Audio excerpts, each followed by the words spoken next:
Hi, this is William Ramsey. Welcome to William Ramsey Investigates. On today's show, I have a very special guest. He goes by Jacob J. He operates the Rise to Liberty podcast. I was on there just recently talking about the Manchurian Candidate. Done a lot of work on Manchurian Candidate ties to events in American history. But I was looking over his stuff. He also operates a Substack. It's called Beware the Mockingbird. And I was supposed to do a show on Fort Bragg technical problems. We had technical problems today, which Yeah. I'm surprised we have technical problems at this point. I've done so many shows. Anyway, StreamYard is not great. It's turned into trash. I saw this article he wrote, MKUltra's My Vietnam Shadow, and I've done some shows recently on this subject. And I think there's a lot of information to mine, people making connections. But this is going to be a show where we're going to kind of talk about pretty dark subjects, but it ties these serial killers together. I've done a lot of shows. He actually mentions Vronsky in his article, Peter Vronsky, who I've had on my show about the rise of the serial killers, this kind of spike in killings that happened right around 70s and 80s, or the afterword of all these tests and weird things going on. So there is some kind of tie there, but Jacob can talk more about that. So Jacob, welcome to the show. Hey, thank you so much for having me on. I deeply appreciate it. For people who haven't heard your name, haven't heard your podcast, maybe you can talk about your work. I know you've done a lot of writing going back in your Substack, and you've done some more recent stuff on your Rise to Liberty podcast. You just covered Frank Olson. Maybe you can kind of talk about your interest, your writing, and what led up to the publication of your article, MK Ultra's Vietnam Shadow. Yeah, so my show is called Rise to Liberty. The reason why is initially I was covering third party politics. I was heavily involved in the Libertarian Party, and had I guess a delusion that there was some way to help this system or change the system for the better at some level. I ran a couple of local races and everything, and you know, got hit with a pretty stark reality that this political system, whatever it is, whether you've got to be on board or you're not going to change anything, is pretty much how I view it at this point. And um, so I kind of switched my focus of my channel over to specifically MK Ultra and mind control research. This is something I've done kind of passively. Um, I was actually counting it not too long ago, and I've been at this now for a period of about 10 years. But taken it very seriously within the last 3 to 4 years. Um, so that's kind of where the channel was, and kind of what got me into this. It was just something I've always been interested in. MK Ultra is just fascinating to me. And then taking this more seriously, I came across Dave McGowan's work. So the or the hypnosis, the hypothesis of serial killers being involved in mind control or being subjected to mind control obviously is not my hypothesis. I'm really just building upon some of the things that he has pointed out, and other people that have been in that similar type research community. I think yourself fall in that, and there's several other people that do just amazing work. And so um, I just started looking at a lot of the main causes, and I kept seeing Project Phoenix keep showing up. And of course, I got a hold of everything that Douglas Valentine did. He wrote an amazing book uh, on Phoenix. Was able to interview a lot of the guys, William Colby, um, blanking on a lot of the guys that he was able to interview before they passed away. But um, he said in interviews that it seemed like they kind of had a guilty conscience for a lot of this stuff. And anyway, so I went through all of his research and really learned what Phoenix was. For And people who don't know, maybe you can expand on that. Just let them know what that was. Yeah, so at least officially, um, Operation Phoenix was a counterintelligence program, and what it was meant to do was actually destroy the it was meant to destroy the infrastructure of the Viet Cong. Mainly, they were actually focusing outside of Vietnam, over in Cambodia and surrounding countries. Although a lot did take place in Vietnam, but what would happen is they were going after the infrastructure of the VC itself. And so they were going after the tax collectors. They were going after people that were critical to the infrastructure of the VC. And the way that they were doing this is they would basically roll into a village, a town, and they would try to track down these people. Well, unfortunately, the methods they were using didn't actually work all that well. Um, their success rate was just miserable. It just was not a very successful program at all. And so what ended up happening largely is just a lot of torture, a lot of needless torture. Um, there's actually a clip of William Colby. You can find it. It was from a BBC documentary where William Colby is actually talking about how torture doesn't work. Um, it's something he said that he learned during World War II, that if you torture somebody, the only thing that's going to happen is that they will just tell you whatever you want to hear to get it to stop. And I mean, this is very common knowledge, amongst people who would partake in such a horrific act, but they did it anyways, is the thing. And what ended up happening with the program is, it kind of seems like the people in Washington, the people in charge, wanted to see the numbers.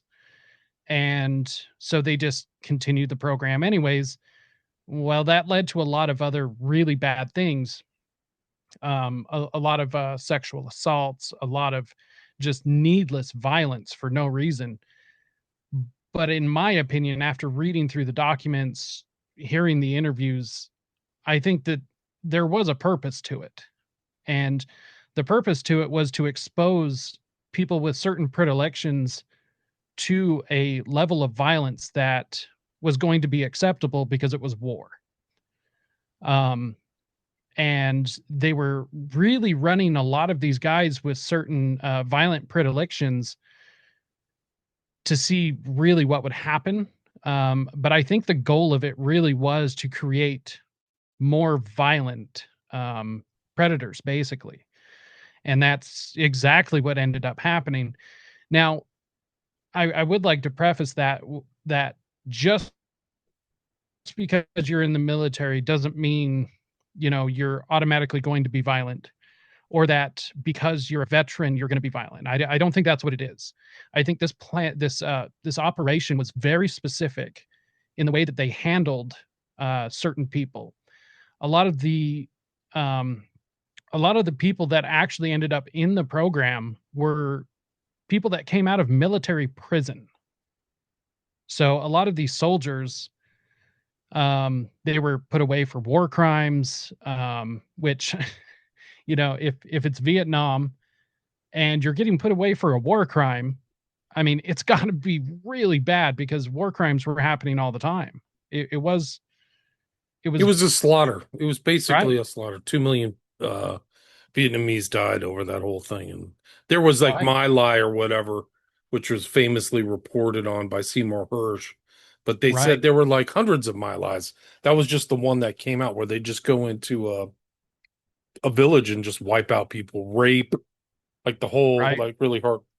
And Phoenix was like that. So they found the most brutal people to enact right, this thing. These were not desk jockeys or photographers. These are guys who are really hardcore, doing hardcore stuff. right. And this is kind of a shoot first, ask questions later kind of a group. Um, and what's interesting is the CIA was directly involved. It kind of seems like they were pulling the strings. which is why Phoenix is such a interesting aspect to the Vietnam War, because I mean they were involved in many aspects, the CIA, that is. And but with Phoenix, they were directly pulling the strings on the ground. They had agents there involved in torture, or the advanced interrogation techniques. They like to use that soft language to make it sound better. Um, and it just got really ugly. Um, so the theory is, or at least the working hypothesis is, that a lot of these guys were exposed to this level of violence, and then when they came home, they didn't stop. Because how could you? When once your mind is broken like that, how could you ever go back to just living normally? That transition to go back to normal society, it's hard enough just for a regular tour of duty, let alone going over there to just cause the absolute worst, the worst violence you could possibly imagine. Havoc, like savagery. Yeah, really rough Right. savagery. Right. It was just brutality upon brutality. And, I don't know how you could go back to just living a normal life. The So, same thing happened with the guys who went to Iraq. They came right. back and their violence, predilection towards murder and shooting was like thousands of times more than the average person. They Right. were used to, they were inured, they were comfortable with violence. They shot people, it was really violent over there. Right. So these wars bring back, and that should be a warning to everybody about what's happening in the Middle East right now, because a lot of those guys are getting R&R back in the States. Right. They've seen just the most vicious stuff. So this is Right. a common phenomenon, but it did happen in Vietnam. But these guys came back, and yeah, you're right. It's like they didn't stop. Yeah. And I mean, it's all you have to do is just look at like biker culture, biker culture really exploded after the Vietnam era, because it was a bunch of guys chasing adrenaline rushes, really. And, there's a lot of the guys that came from Phoenix that ended up becoming one percenters. And then there was just a lot of guys that just came back and tried to pretend to be normal and just were not. Um, and it's really interesting. Some stories from Vietnam never heard or saw combat at all. You know, but then you've got the other side of it, and it's very ugly. It's all the worst things that you hear about. And this wasn't one-sided by any means. The Viet Cong was doing this to us as well. So it wasn't like we were only doing it to them. They were also doing these things to us. But we also taught them how to do these things. So it was all very interesting. And so the hypothesis is that you can take a person and expose them to extreme trauma, because that's what this is. It's a extreme case of PTSD, and by doing that, you're able to create a serial killer, because they are desensitized to a level of violence that the normal person would never encounter. Um, Even nowadays, with exposure to such violent video games or violent media or anything, you can be desensitized to a lot of this, but you're not going to automatically commit these acts unless you're committing these acts in a foreign country beforehand, and then you come home. What are you going to do? Like I said, you just can't go back to normal. Yeah, no, it's pretty incredible. And so even in your article, you can see some of these guys, the before and after picture, and they look fresh faces, younger people. Like you look recent sign-ups to the military. And when you see them in their serial killer face, they look scary as hell. Like I wouldn't, Leonard Lake, if I saw him coming my way, I would be like, Right. whoa. Right. Right. And I do think that if you've ever been around anyone who's truly intimidating like that, they have an error about them. Yeah. Um, most people I don't think are ever actually going to run into a killer like this, statistically speaking. But it doesn't just have to be killers. There's all kinds of incredibly violent people that you can run into, and when you're around a person like that, you can tell. You can just feel it. There's an error about them. And some of them all they haven't gone to Vietnam, but they've either grown up in really violent environments, like the dad's a beater or a Right. traumatic environment. So in a way, it's kind of like a traumatic mind control where this trauma, they become like used to it. Like that's what they expect out of life. This very rough, Right. violent, people beating each other up. The dad beats the mom up, so the guys has that view. A lot of serial Right. killers have that. Like the dad tries to put the woman under his thumb and stuff like that. And like I think that Right. was the Yorkshire Ripper was like that. His dad was really important to keep the woman, in control. And that's what Leonard Lake was like. Right. And it to an extreme level, like that's incredible. Right. And it's kind of like they don't even have a chance because that's how they're taught from a very early age. Yeah. And yeah, a lot of this is interesting too because, Vietnam is post World War II. So you're suffering the losses of so many men from World War II. A lot of these boys going over to Vietnam are also victims of losing their dads during World War II. So you've got a single mother household. And just look at the statistics on, how terrible boys do in a single mother household. And then throw, you know, this level of trauma on top of that. And it's a recipe for disaster. Disaster. Some of these guys who were on here were like some of the most brutal serial killers. Because I've done a show about one of the guy. Well, the Green River I know very much about. But this guy, a lot of Randy Kraft people don't know about Randy Kraft for some reason. He slipped under the kind of serial killer radar, but I did a show with McDonough who wrote a book about him. 100 possible victims, like just a rampaging maniac. He has to be seen as like a maniacal, possibly not even working alone, too, which is even Right. scarier. Right. Well, and that's another thing. It's what makes the Vietnam era so interesting and why I think there's something to look at is because of the sheer number. It's just so my favorite quote I think that I've ever heard, and I think it just explains it perfectly, regardless of the topic you're talking about, is the quote from David McGowan of how many coincidences does it take to make a conspiracy? At this point, I don't believe in coincidence. I think it's so mathematically improbable for a genuine coincidence to happen just because of how many other people there are and all the things that they're doing. It doesn't make sense that a genuine coincidence would take place.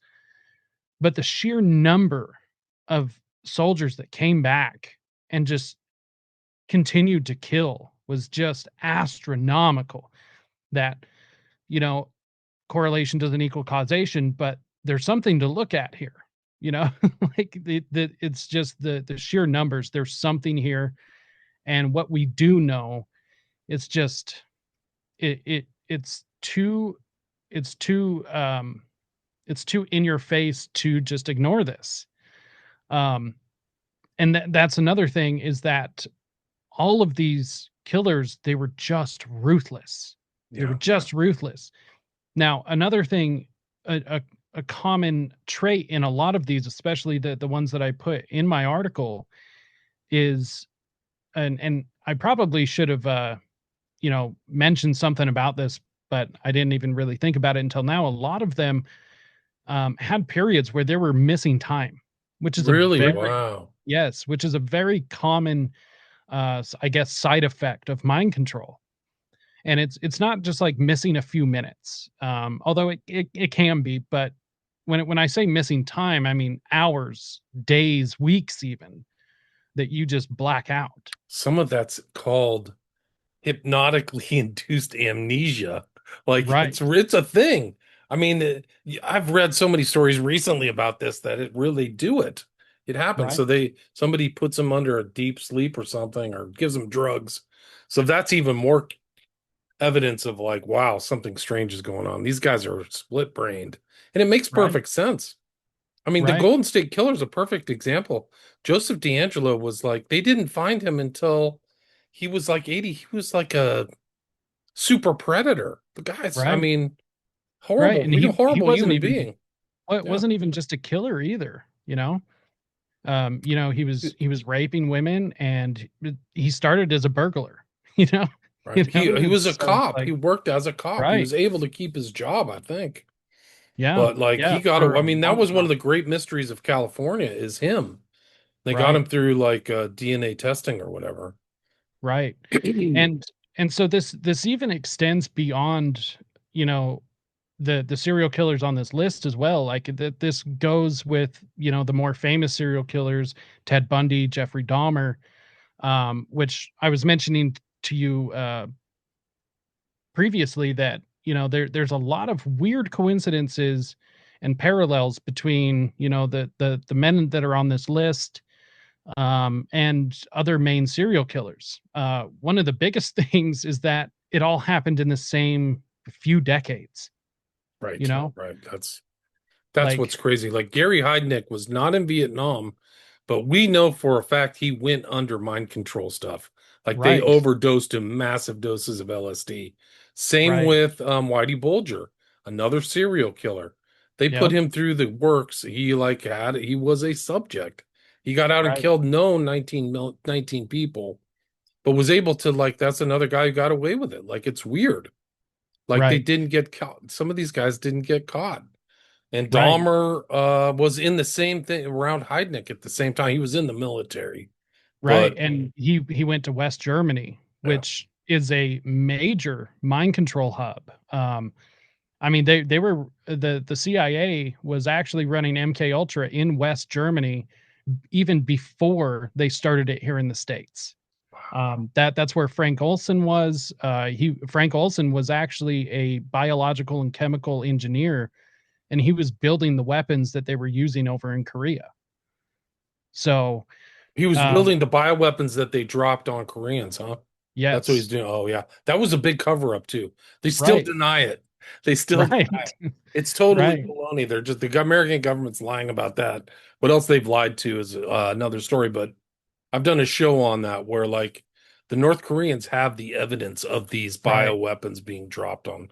They people don't know this, but like the Korean War was really vicious. Like the Vietnam War was very Oh vicious, yeah, but Korea was flattened. North and South Korea were just bombed to smithereens by guys like Curtis LeMay and all these other guys. They just right. annihilated with tons and tons of bombs and testing and violence and Manchurian candidate type stuff. So Oh yeah, yeah. It was nasty. I mean, it yeah. it seems like after World War II, it was purely a just wars for profit and drugs and territory, or not less so territory, but more so, um, you know, the the basics. I'm blanking on the word right now.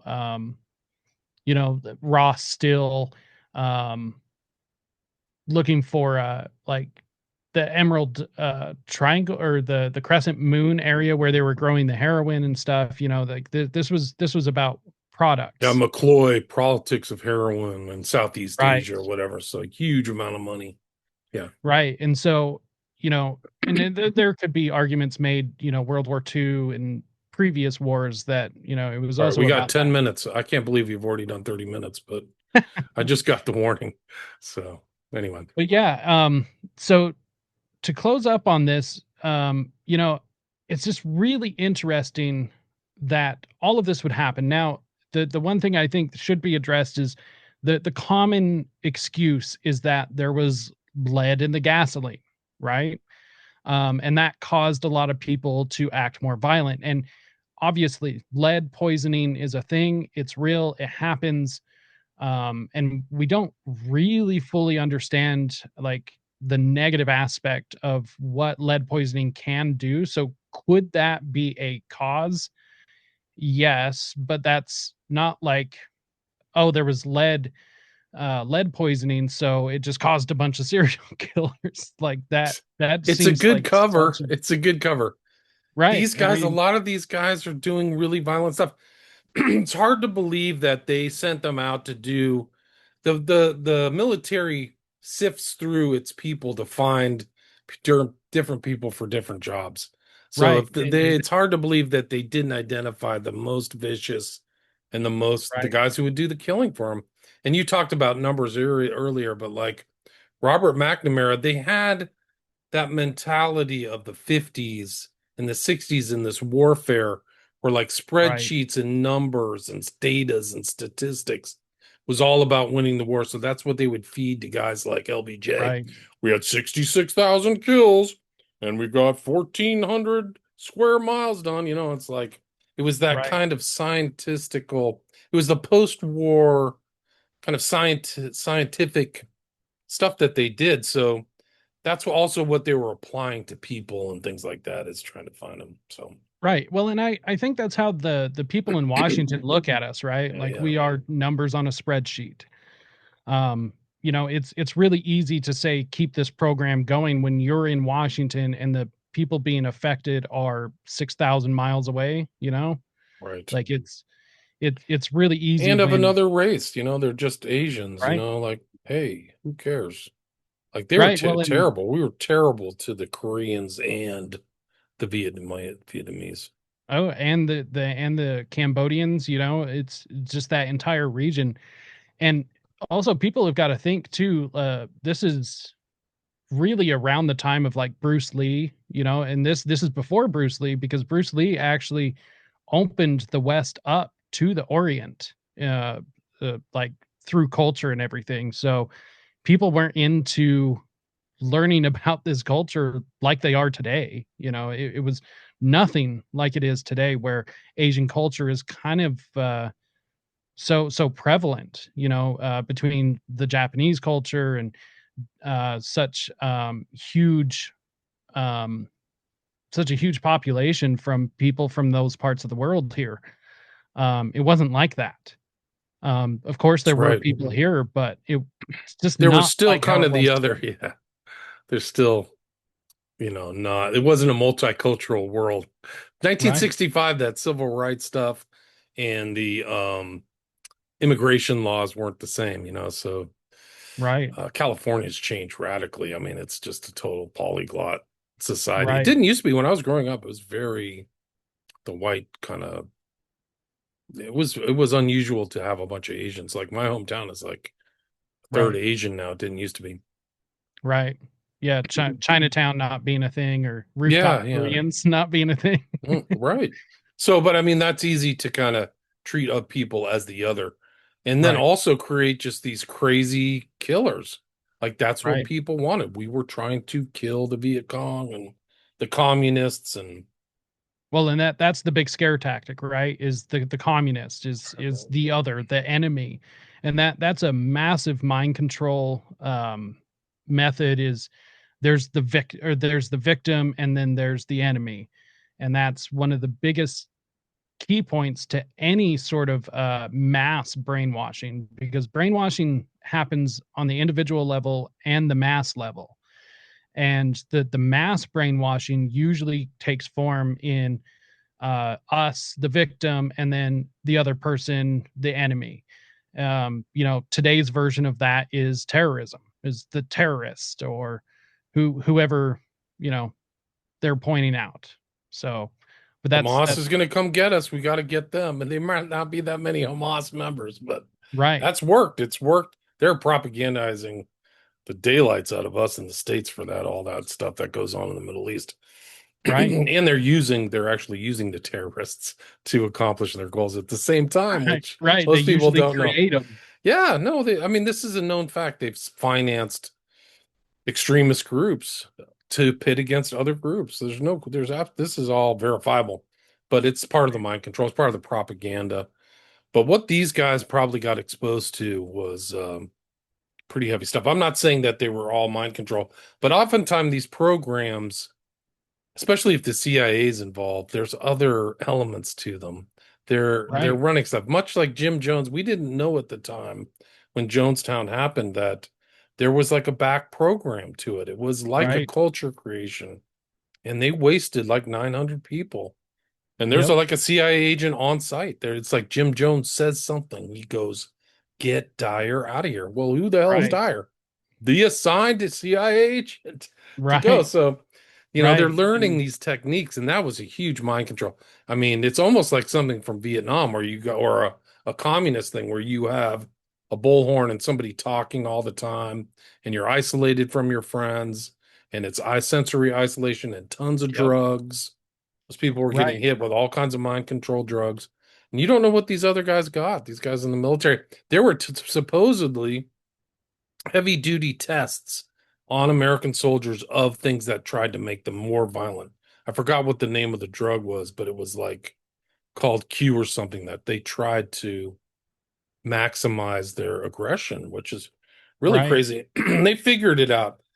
There were studies that were taking place in by a doctor. Oh, this is just one known in Haight-Ashbury where they were testing rats and they would give them meth and they would Right. start eating each other and they're like, well, let's give it to the people and see what happens. Right. They gave it to the biker gangs and they got super freaking violent. Right. I And mean, that's like, imagine that.